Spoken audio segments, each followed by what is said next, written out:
simbah kang supaya olah bela raga. Kang, aku dhewe ya gumun sawise awake dhewe urip ning desa, urip karo simbah, saben dina isine mau gladi lan gladi. Jane apa to, Kang? Sing dikarepne karo simbah kuwi. Jaran Sari. Pitakonmu kuwi ora beda kaya dening aku. Ya gene. Wiwit aku lan kowe cilik mapan ana ing pertapan Mahameru.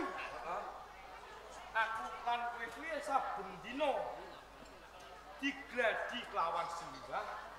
Iki apa to gunane? Mula kowe kan kawit cilik nganti tatarane dewasa simbah gladi sampean lan aku nganti diwelek ilmu nanging sing dikarepe simbah aku ora mangerteni. Akeh pigunane.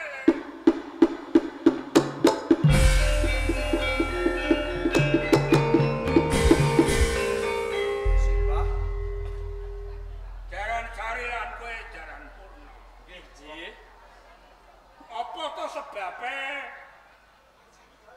kowe tak kongkon gegladen rampung ndak oleh aji jaya kawijayan ing kono merga kowe nonoman sapa ngerti ing mangkone ana negara kang butuhake nonoman kaya dene kowe sekoron. Apa salah lan apa kleru upamane sira labuh marang negara ngadhekake jiwa lan raga. Ngeten lho, Pak. Ya. Namung kula niki lak namung kaneman saking dusun. Ya. Saya-saya mapan wonten ing Gunung Mahameru. Tur melih bocah saking dusun iki lak ibarataken cedak watu aduh ratu. Napa saged jejere bocah saka desa kok labuh-labet tumrap negari.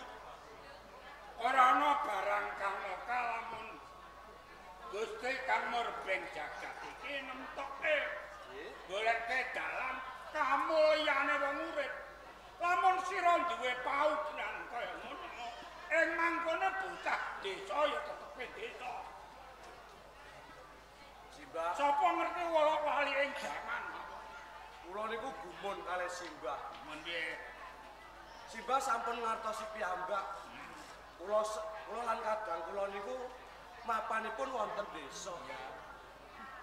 Ngantos diwelek aji. Kono kok balik. Ya wis kene. Pancen kowe pengin tak dadekke bocah sing utama. Ora ketang bocah desa. Mengko ben jenengmu arum kena kanggo tepa tuladaning para muda taruna ing desa. Mbah, dadosaken kebak kraos pitakon salebetipun manah.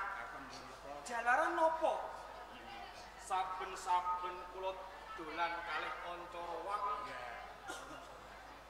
Kathah tangga teparo samiya matur yen to jaran Sari lan jaran Purnapa niki bocah kang lolo.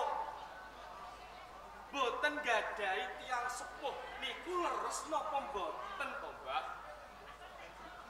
Kaya panjenengan bapak kemawon to, Simbah. Aku guyu lho. Liripun. Mergo ngene kowe kudu ndek percaya. Ora ana menungsa lair saka pleteking watu iki ora ana. Janjine ana menungsa lair iki mesti lantaran saka bapa lan biyung.